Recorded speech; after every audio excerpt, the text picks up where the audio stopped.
নমস্কার। গপ্পে কাব্যে সোমার চ্যানেলে আজকের গল্প অনামিকা। শুরু করলাম আজকের গল্প অনামিকা। ছোট্ট মেয়ে রানী থাকে রাস্তার ধারে একটা ঝুপড়িতে বাবা মায়ের সাথে। বাবা মায়ের খুব আদরের মেয়ে রানী। ওদের ঝুপড়ির আশেপাশে অনেকগুলো ঝুপড়ি আছে। সেখানকার লোকেরাও রানীকে খুব ভালোবাসে। ঝুপড়ির প্রায় সব পুরুষ মহিলা সামনের কারখানায় কাজ করতে যায়। রানীর বাবা মাও যায় সেখানে কাজ করতে।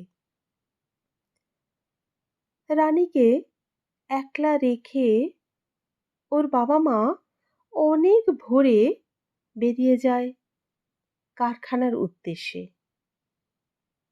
ছোট্ট মেয়ে রানী একলা থাকতে অভ্যস্ত হয়ে গেছে।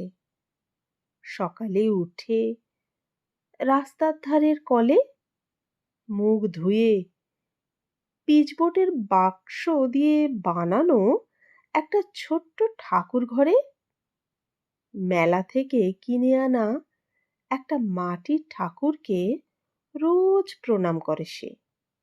ওইটুকু ছোট্ট মেয়ের ভগবানে ভক্তি দেখে বাবা মায়ের চোখেও জল এসে যায়। ছোট্ট রানী কাঁধে একটা ঝোলা নিয়ে বেরোয়। ঝোলায় 1 টাকা দামের লজেন্স আছে।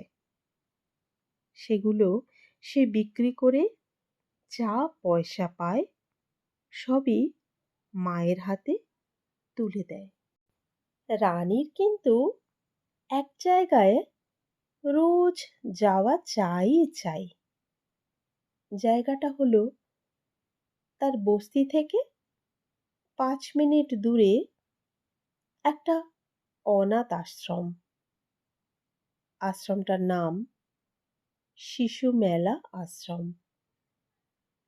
সেখানে তার মতো অনেক ছোট ছোট ছেলে মেয়েরা আছে যাদের বাবা মা কেউ নেই। রানী সেখানে গিয়ে তাদের সঙ্গে খেলে। তার অনেক বন্ধুও হয়ে গেছে সেখানে। সেখানে রানী পড়ার টানেও ছোটে। আশ্রমের ছেলেমেয়েরা যখন বেঞ্চিতে বসে পড়াশোনা করে তখন রানী জানালায় দাঁড়িয়ে সেই পড়া শুনে শিখে নেয়। আশ্রমের ছেলেমেয়েরা যখন বোর্ডে লেখে রানীও তখন একটা ইটের টুকরো নিয়ে বাইরে বসে মেঝেতে লিখে ফেলে সব। রানীর বাবা ও মা খুব খুশি হয় মেয়ের এত পড়াশোনার প্রতি আগ্রহ দেখে। আবার একটু বিমর্ষও হয়ে পড়েন মেয়েকে পড়াতে পারছেন না বলে। তাতে অবশ্য রানীর কিছু আসে যায় না।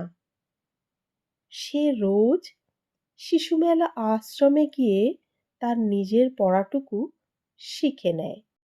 এইভাবে কয়েক বছর কেটে যায়। রানীর এখন বয়স 10 বছর। পড়াশোনার অনেক কিছুই তার শেখা হয়ে গেছে। আশ্রমের মহারাজেরা তাকে খুব ভালোবাসে আর অনেকগুলো বইও তাকে পড়তে দিয়েছেন।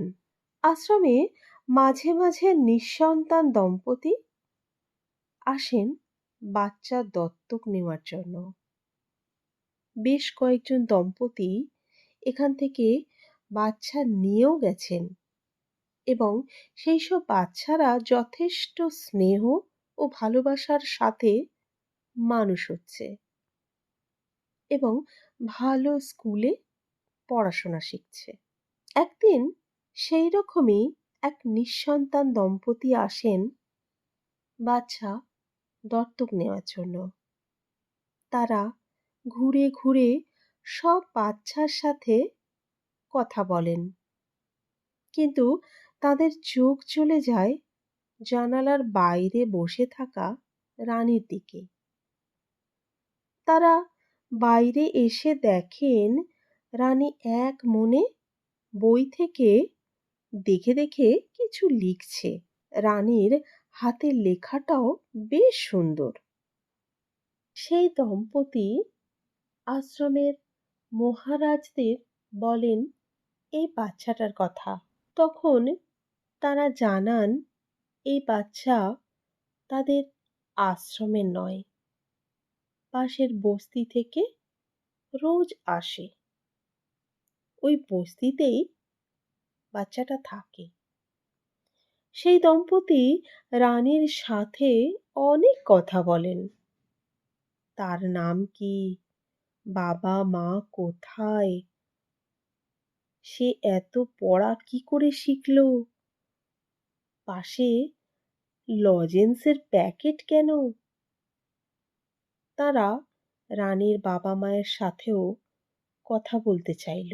আশ্রমের দুজন মহারাজ তাদের রানীর বাবা মায়ের কাছে নিয়ে গেলেন। সব শুনে তারা তো হতবাক। এ কি করে সম্ভব? নিজের মেয়েকে তারা কি করে অন্যের হাতে তুলে দেবেন? কিন্তু সেই দম্পতি রানীর বাবা মায়ের কাছে জানালো তারা তাদের মেয়েকে আদর যত্নে রাখবে আর ভালোভাবে অনেক বড় স্কুলে পড়াশোনা করাবে। রানীর বাবা মা নিঃসন্তান দম্পতির কাছে কিছুদিনের সময় চেয়ে নিল। দম্পতি আশায় বুক বেঁধে ফিরে গেলেন। এদিকে রানীর বাবা মা ভীষণ চিন্তায় পড়ে গেল। একদিকে ভাবছে মেয়েকে দিয়ে দিলে তারা কি নিয়ে থাকবে, আবার অন্যদিকে ভাবছে রানী ভালোভাবে খেয়ে পড়ে বাঁচবে, ভালোভাবে পড়াশোনা করবে, অনেক বড় হবে।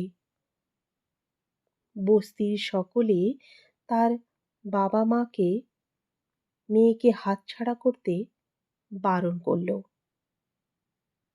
তারা বলে বড়লোকদের বিশ্বাস নেই, মেয়েকে নিয়ে গিয়ে বাড়ির কাজের লোক করে রেখে দেবে। দোটানায় পড়ে যায় তারা। মাসখানেক পর দম্পতি আবার আসেন, অনেক বই খাতা জামা কাপড় সঙ্গে নিয়ে। রানীর বাবা মা তাদের বিড়ম্বনার কথা জানায় দম্পতিকে। নিঃসন্তান মা রানীকে জড়িয়ে ধরে হাউ হাউ করে কেঁদে ফেলেন। অনেক ইচ্ছে অনিচ্ছে কাকুতি মিনতির পরে অবশেষে শিশুমেলা আশ্রমের প্রধান মহারাজের তত্ত্বাবধানে রানীকে তার বাবা মা নিঃসন্তান দম্পতির হাতে তুলে দেন। রানী কেঁদে ফেললে তার নিজের মায়ের আগেই নিঃসন্তান মা রানীকে কোলে তুলে নিয়ে সোহাগে আদরে ভরিয়ে দেয়। এই ঘটনা সবাইকে অবাক করে দেয়। শুরু হয় রানীর অন্য জীবন, অন্যভাবে পথ চলা। তার নতুন নামকরণ হয়। তার নাম হয় অনামিকা। আজ 25টা বছর পার করে অনামিকা ডাক্তার হয়েছে। সে যেমন নতুন বাবা মাকে ভালোবেসেছে, সম্মান করেছে, তেমনি নিজের বাবা মায়ের প্রতিও সব দায়িত্ব পালন করেছে। আজ সে সমাজের সকল মানুষের শুশ্রূষার কাজে ব্রতী হয়েছে। ধন্য হয়েছে তার জীবন। ঈশ্বরের কাছে প্রার্থনা রইল সমাজের রানীর মতো নারীরা যুগে যুগে অনামিকার নাম নিয়ে প্রতিষ্ঠিত হোক।